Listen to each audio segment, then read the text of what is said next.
Hi guys, JB and Minot here, and right in time for July 4th, we have the pickups for the month of June. Okay, let's get started. First of all is for the Game Boy, Zen Galactic Ninja. I'd seen videos of the NES version, and this one's more of a platformer type version, but I think the one in the NES is like a isotropic vision. It's okay, but the only thing is, if you get toward the end of a stage and you die, you have to start the whole stage over again. You know, kind of like that 80s dickish thing that they love to do. Okay, now for the only 3DS game I bought this month. It seems like there aren't a whole lot of 3DS games being sold too much. You know, maybe once in a great while there's a 3DS game. I bought more Vita games this month than I did 3DS games. But anyway, but the 3DS is selling a lot more. Go figure. Anyway, this is an RPG, a very kind of a unique RPG that I think could have been a masterpiece. Lord of Magna, Made in Heaven. You're basically this guy who goes around and he befriends these goddesses. And the battles, what's unique about it are the battles. The battles, you got throngs and throngs and throngs of enemies, and what you have to do is you have to use your powers or attack the enemies, and you do it at certain angles. And what you have to do is you have to knock some of these enemies into each other for combos. And that's fine. That's a fun part of the game. But eventually it gets down to, when you get to the main bad guy, just hitting him one-on-one until he loses all his life. And that's the problem.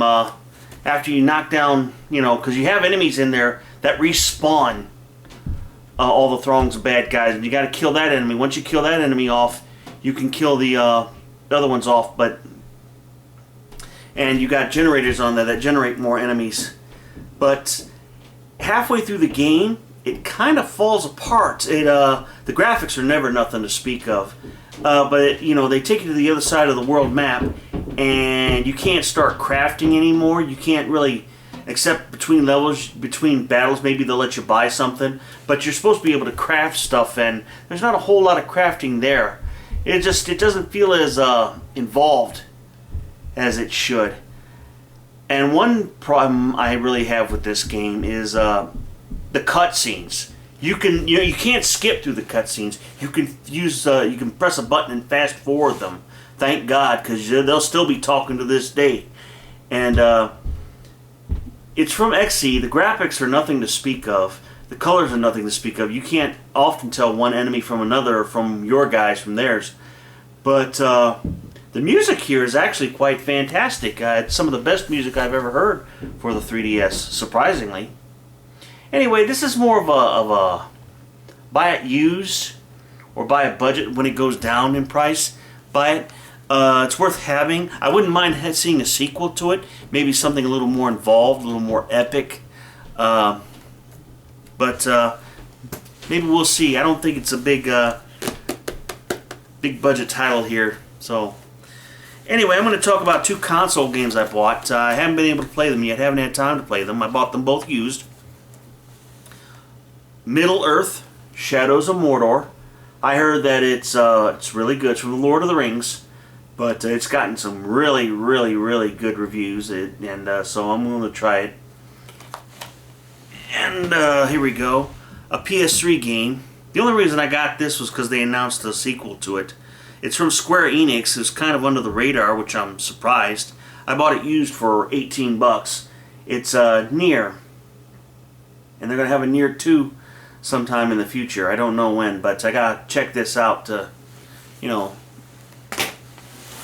see if it's any good. Okay. I'm still getting through part 1 of this series. They seem to put a lot of these out on the Vita. Hyperdimension Neptunia Rebirth V Generation. And so far the first game is pretty good. Pretty good RPG. I don't know if I'd call it dungeon crawler, because I haven't seen him crawl through a dungeon yet, but it's pretty neat the way the battle system is. Not the greatest battle system. It's still fun, still charming, so there's that. And the Hyperdimension Neptunia series, they're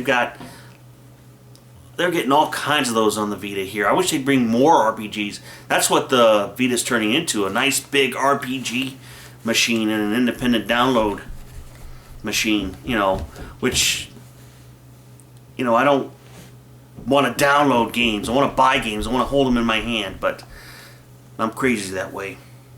Okay, Lego Jurassic World.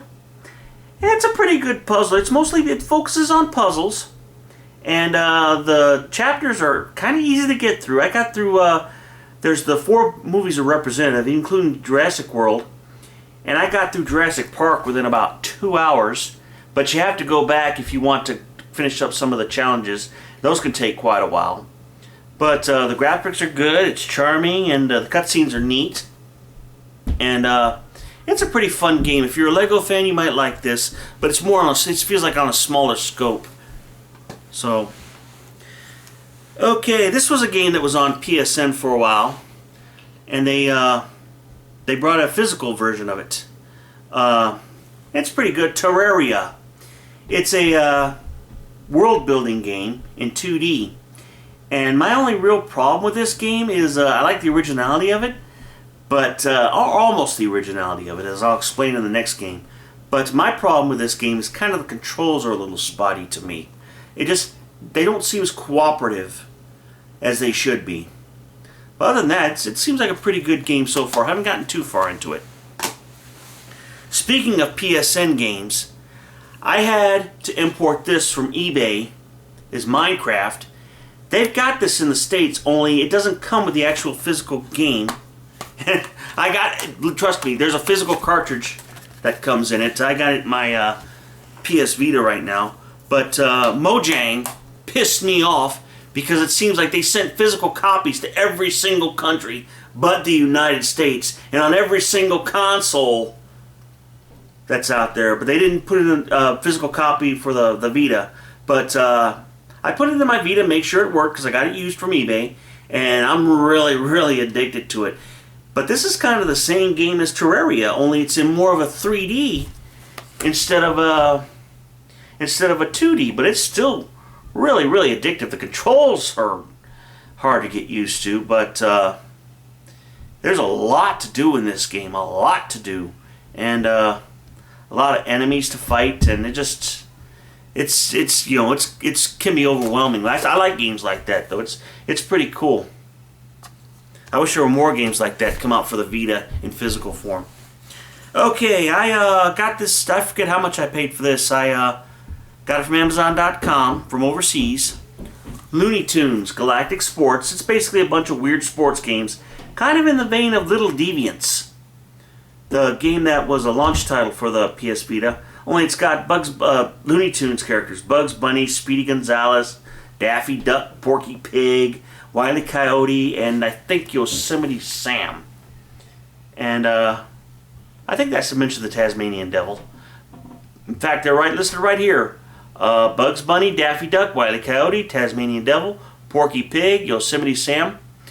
And they're basically a bunch of little mini sports types games. And you gotta open them up with trophies and stuff to open up more games. And it's pretty fun so far. The only thing I really don't like about this game, the controls are spotty. And that's, sometimes you're telling them to jump, especially during the racing portions. You're telling Bugs Bunny to jump or slide, and you're telling him this on time, but he's not listening, so that kind of pissed me off a little bit. But if you got kids, they might like this game. Oh, did I mention shame on Mojang for not bringing a physical copy to the United States for Minecraft, screwing us American Vita buyers? Okay, now for the last PS Vita game, the last game for the month, actually. Operation Abyss, New Tokyo Legacy. This is from NIS, so it looks familiar. And you're basically your demon hunting squad, and you go out to various places and you fight demons. It's a kind of a dungeon crawler, kind of a little bit of a Atrian Odyssey, because as you go through, you're opening up new areas and you're showing new areas on the map. That's pretty fun to do.